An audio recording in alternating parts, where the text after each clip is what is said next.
Hey everyone, what's going on? Thanks for tuning back into Relevant Jukebox, and today we're going to talk about the newest album from Nicolas Jaar, Telas. So this is the 6th studio album for the Chilean electronic producer Nicolas Jaar under his own name. And this is actually Nick's 3rd record that he's released in 2020, following up his Against All Logic 2017 through 2019 and Cenizas, which, is pretty nuts. I mean, he's been pretty prolific in 2020, and both of those albums there are some of my favorites to come out so far this year. Now, Telas leans a little more on the avant-garde ambient side of things like Cenizas did. It's divided into 4 pieces, each stretching over 14 minutes in length a piece. And I mean, it is certainly geared for the more patient listeners out there. And if you take a look at the album cover, how it's pretty stark, a little spacious, a little impressionistic and digitized, and, it's not really easy to make heads or tails at what the image is,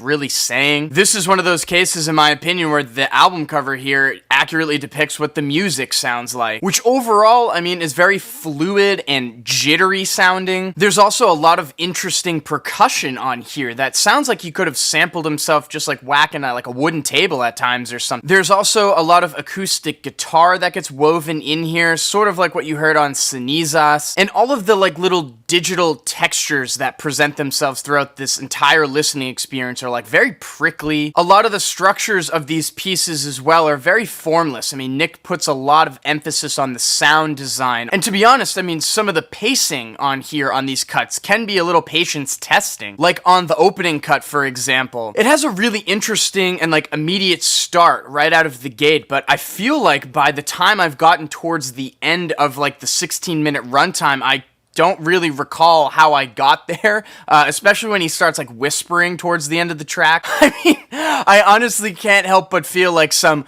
emotional robot that is just floating through space, not really understanding what their existence is or something. My favorite cut on the record was the closing track. About halfway through this cut, there's a really amazing melody that presents itself and carries the rest of the track out in this very curious, sort of mystical way. I really love Nick's ear for writing melodies like this that shows up on a lot of his projects, but overall the track and then the album itself just kind of sort of ends. So I guess what I'll say is don't approach listening to this album expecting to hear some really defined parts to pick out of it. It does operate a lot more like a free-form ambient release. All of the textures and sounds on here though just sound so particular and meticulously thought out, and it's really what kept my attention as I traveled throughout the record. So certainly set aside some time to listen to this. It's not something that you're going to want to just put on in the car or anything like that. It is sort of like a companion piece or a sister album to Cenizas, just in those similar qualities of how